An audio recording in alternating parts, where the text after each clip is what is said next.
अंतर्राष्ट्रीय चोर गिरोह का पर्दाफाश करते हुए 3 आरोपियों को गिरफ्तार किया है, जिसमें लगभग 1,50,00,000 रुपए की चोरी की संपत्ति का खुलासा हुआ है।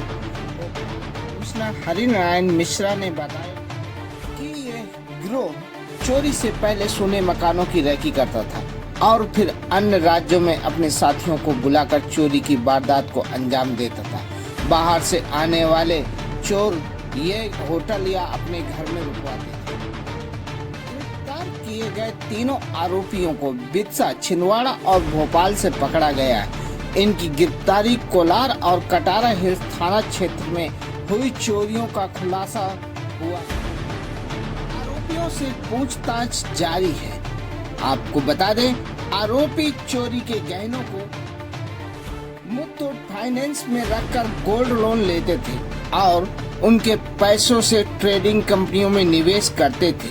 पुलिस ने आरोपियों के कब्जे से लगभग 22 लाख रुपए और सोना चांदी के जेवरात तथा 24,000 रुपए नकदी जब्त किए। इसके अलावा आरोपियों द्वारा Muthoot finance private limited Mandideep branch में रखा गया लगभग 40 लाख रुपए का सोना और 2 संदिग्ध 4 पहिया वाहन भी जब्त किए गए हैं। आरोपियों के खाते में लगभग 60 लाख रुपए का लेन देन का मिला है, जिसके बाद खातों को फ्रीज कर दिया गया है। इस गिरोह ने भारी मात्रा में सोना चांदी, जेवरात और नकदी लेन देन की जानकारी मिली है। मध्य प्रदेश से बाहर कहाँ वारदातों को अंजाम दिया? और बाहर से आने वालों में अगर कह सकते हैं तो इसमें ब्यावर राजस्थान से भी आ रहे हैं और राजस्थान के कुछ अलग अलग जगहों से इनके आने की सूचना है। और खास तौर पे उसके बाद से अगर हम देखेंगे तो इन्होंने यहाँ भी ये जो आरोपी हैं मूलतः विदिशा के रहने वाले हैं, जो दो इसमें जो महत्वपूर्ण भूमिका है, जो कंप्यूटर साइंस में जो इंजीनियर अपने को खुद बता रहा है अभिलाष विश्वकर्मा और दूसरा यशवंत रघुवंशी, 2 जो आरोपी हैं इनके द्वारा बताया जा रहा है विदिशा के रहने वाले हैं। बाकी भी आरोपी यहाँ पे हैं और खास तौर पे जो सीमावर्ती इलाके हैं, जैसे कि यहाँ पे कोलार में और कटारा हिल्स में भी कुछ चोरियां इन्होंने कबूल की हैं और उसकी सामग्री भी जब्त हुई है। सर, बाहर से आने वाले जो गैंग थे उनसे संपर्क, ये 2 लोग पढ़े लिखे थे, तो क्या और भी लोग इसी तरीके के पढ़े लिखे गैंग में शामिल थे? सर, वो क्या मजबूरी थी? क्या मजबूरी थी? एजुकेटेड सर, भोपाल में कहाँ रुकते थे ये लोग? क्या भोपाल में कहाँ रुकते थे सर? इनका कोई सुनार का भी इसमें लिंक मिला है? नहीं, मजबूरी नहीं है। व्यक्ति की सोच सकारात्मक या नकारात्मक हो सकती है। सिर्फ ज्ञान का इससे निष्कर्ष यही निकलता है कि सिर्फ ज्ञान होना ही सकारात्मक होने के लिए पर्याप्त नहीं है, उसकी दिशा सकारात्मक होनी चाहिए। बाहर से जिन चोरों को बुलाया जाता था उनको कितने पैसे देते थे, कितना % मार्जिन देते थे? बाहर के चोरों की चूंकि गोपनीयता बन रहती थी, उन्हें रुकाते थे और साथ में गाड़ी में ले जाते थे, उनको जगह दिखाते थे और कुछ ही घंटों में वो चले जाते थे। शायद वो उनको लगता था, और आउटर इलाकों में रहते थे। यहाँ पर विदिशा के रहने वाले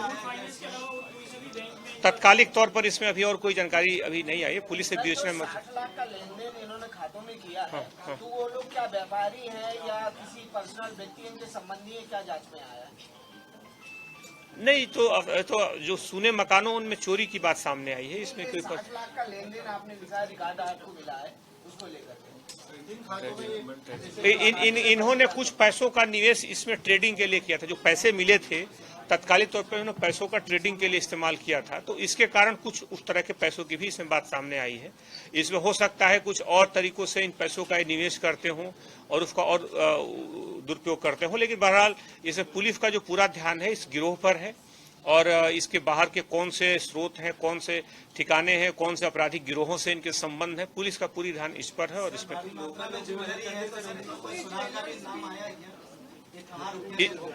इसमें चूंकि सीधे इन्होंने अभी तक सामग्री मिली है, अधिकांश सामग्री को मुथूट फाइनेंस में रखा है, तो वहां पे हम लोग पुलिस की जांच में को भी दिशा होगी और बहरहाल हो सकता है और भी सामग्रियां हों और भी चोरियां हों, क्योंकि ये जो व्यक्ति एक जो मुख्य आरोपी है 17 के बाद 17 में से कंप्यूटर साइंस किया, कुछ देर जॉब पिछले लगभग 5 सालों से शहर में अलग अलग हिस्सों में रहा है, तो संभव है कि ये पहले भी वारदातें करता रहा, चूंकि पहले कभी पकड़ा नहीं गया इसलिए इनका आपराधिक रिकॉर्ड नहीं है।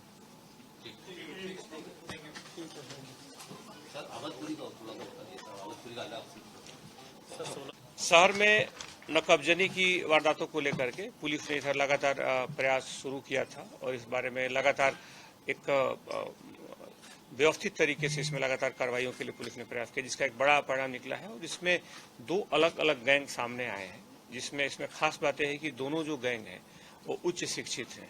एक गैंग का जो मास्टरमाइंड है, जिसमें 1,50,00,000 रुपए की लगभग सामग्री जब्त की गई है, जिसमें लगभग 22 केजी के आसपास का अभी सामग्री जब्त की गई है। उसमें खासतौर पे सोने से जुड़ी हुई सामग्रियां हैं, और उसमें चोरी में ही लगभग उसने 40 लाख से ऊपर की मुथ्थू फाइनेंस में जब्त कर रखा था, उसको भी पुलिस ने जब्त कर लिया है।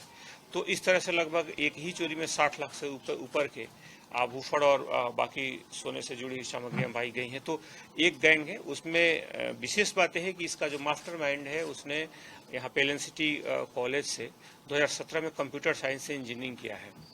और दूसरा जो गैंग पाया गया है उसका कार्य है कि वो कौतपुरी में वो सक्रिय था, उसमें उसने MBA किया हुआ है। इस तरह ये दोनों चोरों की एक खास गैंग है। पहली जो गैंग है जिसे कोलार पुलिस ने पकड़ा है, DCP zone 4, additional DCP zone 4 और उनकी पूरी टीम ने, ACP चुनाभट्टी, बाकी सभी लोगों की पूरी टीम ने इसमें जो बेहतर काम करके किया है। और इसमें कोलार थाने के जो भी पुलिसकर्मी इसमें सम्मिलित हैं उन्हें ऐसे पुरस्कृत किया जा रहा है। इसमें खास जो मॉडस ऑपरेंडी थी कि इन्होंने 2 वाहन खरीदे थे, 2 इनके पास वाहन थे, जिसे चोरों को बाहर के दूसरे राज्यों से बुलाते थे और उन चोरों को ला करके पहले इस पूरे इलाके का, खासतौर पे सूने मकानों में चोरी पर इनका पूरा ध्यान केंद्रित था और सूने मकानों की पूरी तरह से रेकी करके पहले से जगह को तय किया करते थे और अपने वाहन से उन चोरों को बुला करके उस जगह पर ले आकर के चोरी करके ये चले आते थे और उसमें कुछ चोरी का सामग्री खुद लेते थे या कुछ इनको देते थे। इस तरह से बंदरवाट करने के बाद इनको बाहर भेज देते थे। पुलिस के पास जो CCTV फुटेज रहते थे वो उन चोरों के रहते थे जो बाहर के होते थे, उनका कोई यहाँ पे रिकॉर्ड नहीं होता था। इसके साथ साथ इसमें खास बात ये थी कि अलग आसपास के जिलों में और आसपास के जगहों पर भी ये अपना ध्यान केंद्रित किए थे। तो हो सकता है आगे की जो पूछताछ होगी उसमें कुछ और मामलों का खुलासा हो और कुछ और जानकारियां साथ हाथ में आए। ये कोलार में कितनी चोरियां हैं? ये अब 4-5 चोरियां अभी सामने आई हैं, लेकिन और चोरियों के आने की इसमें संभावना है। इनका जो मुख्य फोकस था खासतौर पे जो सुने ऐसे इलाके, ऐसे मकान जो कि सुने इलाकों में है जहाँ पे कोई आसपास नहीं है, घरों में ताले बंद हैं, तो अपने गाड़ियों से उन इलाकों की पहले रेकी किया करते थे और रेकी के बाद खासतौर पे उस पूरे इलाके के बाद चिन्हित करके और वेरीफाई करने के बाद फिर उस जगह को चिन्हित करके दूसरे गिरोह को बुला करके उस गिरोह के माध्यम से पूरी वारदात कराते थे। और उसके बाद इस तरह की एक जो बड़ी गैंग जो सामने आई है इसमें इनके और सहयोगियों की भी तलाश की जा रही है। अभी 3 उसमें आरोपी गिरफ्तार हुए हैं, जिसमें मुख्य जो है विलास विश्वकर्मा और बाकी उसके जो साथी हैं वो पकड़े गए हैं। जो दूसरे जगहों के चोर जिनको बुलाए जाते थे उनकी जानकारी और उनकी बाकी डिटेल्स आ चुकी हैं, पुलिस उन्हें भी गिरफ्तार कर रहे थे। उसमें खासतौर पे अवधपुरी क्षेत्र की 3 नकबजनियां थी। उन नकबजनियों में लगभग व्यक्ति है, हालांकि उसने अपने को खुद MBA बताया है लेकिन उसकी तस्दीक होनी बाकी है। उस पूरे मामले में से 3 अलग अलग चोरियां कबूल की हैं और 16 लाख की उसमें सामग्री उसमें जब्त की गई है।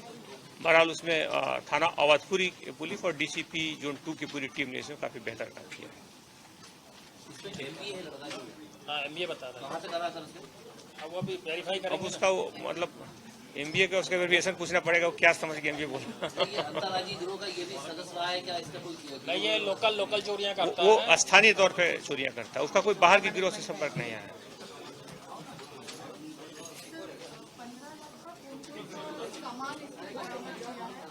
अब पुलिस उसकी जांच करेगी, वास्तव में इन्होंने कोई दस्तावेज दिया भी है कि नहीं, इस बात की जांच की जाएगी।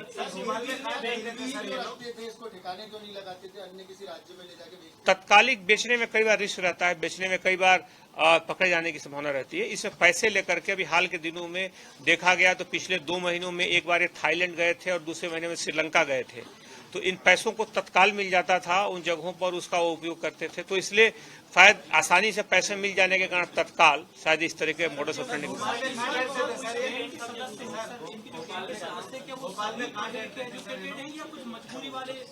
इसमें इस बात का मैंने उल्लेख किया कि अभी दूसरी जो गैंग पकड़ी गई उसमें भी इस तरह के कुछ अपराधियों के सामने आए हैं। पुलिस ने इस पूरे मामले पर खासतौर पर नकबजनी के मामलों में बार बार सभी को निर्देशित भी किया गया, सभी थाना प्रभारियों को। कल इसमें बैठक भी हुई थी, इसमें उन्हें निर्देशित किया गया है कि वो जितने भी सीमावर्ती इलाकों हो, जितनी भी कॉलोनियां हों, वहाँ के स्थानीय रहवासियों से संपर्क करके इस बात के लिए प्रेरित करें कि सीसीटीवी वहाँ स्थानीय तौर पर जरूर लगाएं।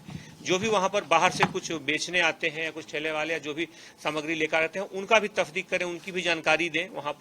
वहाँ पर अगर गेटेड कॉलोनी है तो गार्ड भी रखें और स्थानीय तौर पर जो पुलिस की गश्त होती है उसमें भी रक्षा समितियों को सक्रिय करके स्थानीय नागरिकों के सहयोग से उसे और मजबूत किया जाए और पुलिस के लगातार प्रयास के बाद सफलता। थाईलैंड श्रीलंका घूमने गए थे तो क्या वो वहाँ पर अय्याशी करने गए थे, पैसों चोरी के पैसों से यही करते थे क्या सिर्फ अपने शौक से पूरा करने? अबे गैंग अगर स्थानीय तौर पर अगर इतना पैसे खर्च कर रहा है बिना किसी वजह के तो उसके स्रोत के बारे में बाकी जानकारियां उसमें निकाली जाएंगी। बहरहाल इसमें घूमने के है जरिया वही माध्यम वही उद्देश्य अभी सामने आया है। और कितना परसेंट का इन लोगों का हिस्सा बांटेगी? ये गैंग पे खास तौर पे इनका पूरा फोकस था कि चूंकि स्थानीय तौर पर अगर कोई अपराधी है तो पुलिस के पास उनका रिकॉर्ड रहता है और पुलिस उनको पकड़ती है, इसलिए इन्होंने पूरा का पूरा अपना ध्यान जो है ऐसे गिरोह से संपर्क किया जो यहाँ का स्थानीय न हो, कुछ ही घंटों के लिए आए और वारदात करके चला जाए। तो ऐसे मामलों पे इनका पूरा फोकस रहता था।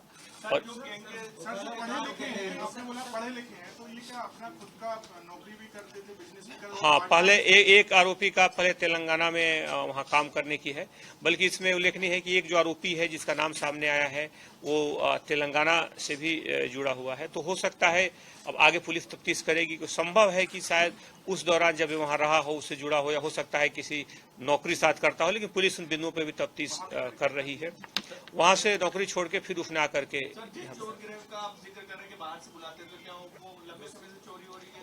वो उनका आपराधिक रिकॉर्ड है, लेकिन पुलिस ने चूंकि आज ही पकड़ा है तो इसमें संभव है कि जिन इलाकों में रहे अगर कोई अपराधी इस तरह से दूसरे जिलों से इतने दूर हजारों किलोमीटर दूर से आकर अगर कहीं चोरी कर रहा है इसलिए कि उसकी गोपनीयता बनी रहे और चोरी करके कुछ ही क्षणों में चला जाए तो उसके स्थानीय तौर पर भी विभिन्न तरह की घटनाओं में संलिप्तता हो सकती है, लेकिन अभी पूरी तरीके से उसको तस्दीक करने के बाद ही उसकी अंतिम रूप से पुष्टि की। इसमें इन लोगों 40 लाख रुपए से ज्यादा का सोना इन लोगों ने मुथ्थू फाइनेंस में रखा। मुथ्थू फाइनेंस में उसको तफ्तीश की जा रही है किस रिकॉर्ड के आधार पे, क्योंकि इस तरह की जो कंपनियों में जब रखा जाता है तो उसके लिए भी एक एसओपी निर्धारित है और उसकी प्रामाणिकता पूरी होने के बाद ही और उसके स्रोत को जानने के बाद ही उनकी वैधानिकता पूरी होती है और उसके बाद ही रखा जाना इनके लिए अपरिहार्य है। लेकिन अगर इन्होंने अगर किसी तरह की इसका उल्लंघन किया है तो उन्हें भी आरोपी बनाना चाहिए।